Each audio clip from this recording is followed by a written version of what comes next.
কিয়ামতের দিন আপনার নাম ধরে আপনার বাবার নাম ধরে ডাকা হবে। যখন আপনাকে ডাকবে ফেরেশতারা, আপনার নাম এবং আপনার বাবার নাম ধরে ডাকা হবে। এজন্য রাসূল সাল্লাল্লাহু আলাইহি ওয়াসাল্লাম বলেন, ফাআহসিনু আসমাক, তোমাদের নামগুলো সুন্দর রেখো, তাহলে সেই দিন ডাকবে বল্টুর ছেড়ে কল্টু দাঁড়াও। তখন এই কোটি কোটি মানুষের সামনে আপনি এই নাম নিয়ে দাঁড়াবেন আর লজ্জায় পড়বেন। আর যদি বলে আব্দুর রহমানের ছেলে আব্দুল্লাহ, আসো, কত সুন্দর। নামগুলো ভালো আলেম দিয়ে ক্রস চেক করে কনসালটেশন করে এরপরে রাখবেন। আপনি রাতে 2 রাকাত নামাজ পড়ে একটা দোয়া পড়ে আল্লাহর কাছে চাইবেন, আল্লাহ আমার জীবন সঙ্গিনী বাছাই করতে চাই, একসাথে আমরা দুনিয়াতেও সংসার করব, তোমার জান্নাতেও একসাথে ঢুকতে চাই। এরকম লাইফ মেট, লাইফ পার্টনার, এই মেয়েটা আমার জন্য হবে কিনা, বা মেয়ে দোয়া করবে এই ছেলেটা আল্লাহ আমার জন্য হবে কিনা আমি জানি না, তুমি তোমার পক্ষ থেকে এমন ইঙ্গিত দাও বা আমার হৃদয় এমন একটা দিক নির্দেশনা দাও যাতে আমি সঠিক সিদ্ধান্তে চলে আসতে পারি। এই দোয়াটা পড়ে 2 রাকাত সালাত পড়ে আপনি যদি ঘুমান, আপনাকে আরশের উপর থেকে দিক নির্দেশনা দিবে কে? ইটস নট নেসেসারি যে you have to see the dream. Allah আপনাকে স্বপ্নে দেখাই দিবে এমনটা নয়, হয়তো এমন হতে পারে একটা ইঙ্গিত আপনি পাবেন, অথবা ঘুম থেকে উঠার পরে এই ফ্যামিলির প্রতি আপনার একটা আলাদা আকর্ষণ জাগবে, তখনই আপনি বুঝবেন আল্লাহর পক্ষ থেকে এই রহমত নাজিল করেছে কে। ইস্তেখারা করবেন। সহিহ বুখারীর হাদিস, কানা রাসূলুল্লাহ সাল্লাল্লাহু আলাইহি ওয়াসাল্লাম ইউআল্লিমুনা আল-ইস্তিখারা ফিল উমুরি কুল্লিহা কামা ইউআল্লিমুনা সূরাতা মিনাল কুরআন। বিশ্বনবী আমাদেরকে যেভাবে কোরআনের সূরা শিখাতো ওইভাবে ইস্তেখারাও শিখায় দিয়েছে, বলেন সুবহানাল্লাহ। একজন স্বামীর 1 ফোঁটা বীর্যের মধ্যে যদি 20 কোটি শুক্রাণু না থাকে, কয় কোটি? আরো জোরে। 20 কোটি শুক্রাণু যদি না থাকে, 20 কোটি বা 2 কোটি শুক্রাণু যদি না থাকে, তাহলে ওই শুক্রাণু থেকে কোনো মানব সন্তান মায়ের পেটে জন্ম নেয় না। তাহলে চিন্তা করেন, ওই 20 কোটি শুক্রাণুর মধ্যে আমি একটা শুক্রাণু, ঠিক কিনা? এতগুলো শুক্রাণু ডিম্বাণুকে আঘাত করে অ্যাক্টিভ হতে চেয়েছিল, ওই 2 কোটির মধ্যে বাকি সবগুলোরে হারিয়ে চ্যাম্পিয়ন হয়েছিলাম সেদিন মায়ের গর্ভে আমি। চিল্লায় বলো ঠিক কিনা? সেদিন আমার হাত ছিল না, সেদিন আমার পা ছিল না, আমার চোখ ছিল না, আমার রেসপিরেটরি সিস্টেম ছিল না, আমার ব্রেইন সচল ছিল না, আমার মামা ছিল না, আমার দাদা ছিল না, আমার গায়ে শক্তি ছিল না। ওই কঠিন পরীক্ষায় যদি 2 কোটি কম্পিটিটরকে আমি হারিয়ে বিজয় লাভ করতে পারি, এই জমিনের বুকেও আমার কেউ হারাতে পারবে না। চিল্লায় বলো ঠিক কিনা? প্রথমে শাশুড়ি দিয়ে শুরু করি। আমার মাইকের আওয়াজ যে ঘরগুলোতে যায়, আমার শাশুড়ি মাদেরকে বলবো, বউদের উপর অত্যাচার করবেন না। ছেলেরা প্রশ্ন করে, তোর কাছে তোর বউ বড় না আমি বড়? আছে না নাই? এটা একটা প্রশ্ন হইলো, তোর বউ বড় না আমি বড়? দুইজনেই বড়। তা এক ছেলে সুন্দর উত্তর দিছে, আমার কাছে ভালো লাগছে উত্তরটা শুনে। এক মা প্রশ্ন করছে, তোর এতদিন আমি লালন পালন করে বড় করলাম, জীবন যৌবন তোর জন্য শেষ করলাম, আজকে বউ পাইয়া বউ তোর আপন হয়ে গেল? এবার ছেলে উত্তর দিছে, মা আমার মুখ থেকে মা ডাক শোনার জন্য তুমি কি কষ্টটাই না করছো জীবনে। 10 মাস আমারে পেটে ধারণ করলা, খাইতে পারো নাই, বমি করছো, খালি ওষুধ খাইছো, তোমার পেট কেটে আমারে বের করা হয়েছে, 2 বছর আমারে দুধ খাওয়াইছো, পেশাব পায়খানা পরিষ্কার করেছো, বয়স যখন 3-4 তখন তোমার আমি মা ডাকছি। এই মা ডাকটা শোনার জন্য তুমি এত কষ্ট করছো, আর আরেকবারের মাইয়া এই ঘরে আইসাই তোমার মা ডাকা শুরু করছে। যেই মেয়েটা তোমারে মা ডাকে সে আমার আপন হবে না কেন মা? আমি আমার মা বোনদেরকে বলবো, আপনারা নিজেদেরকে গুছিয়ে সাজিয়ে স্বামীর সামনে উপস্থাপন করেন।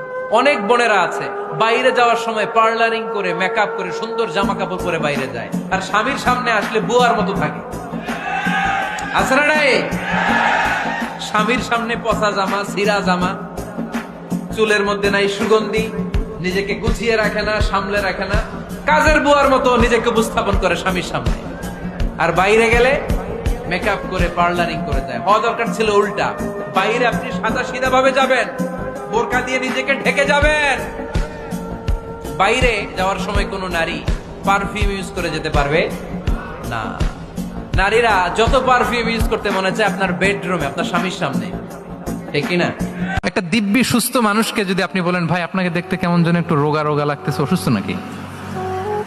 এরপরে প্ল্যান করে ধরেন আপনি বললেন, উনি আবার ওদিকে যাওয়ার পরে আরেকজনকে প্ল্যান করে বলতে বললেন, বললো ভাই ব্যাপার কি, চেহারাটা কেমন শুকনা শুকনা।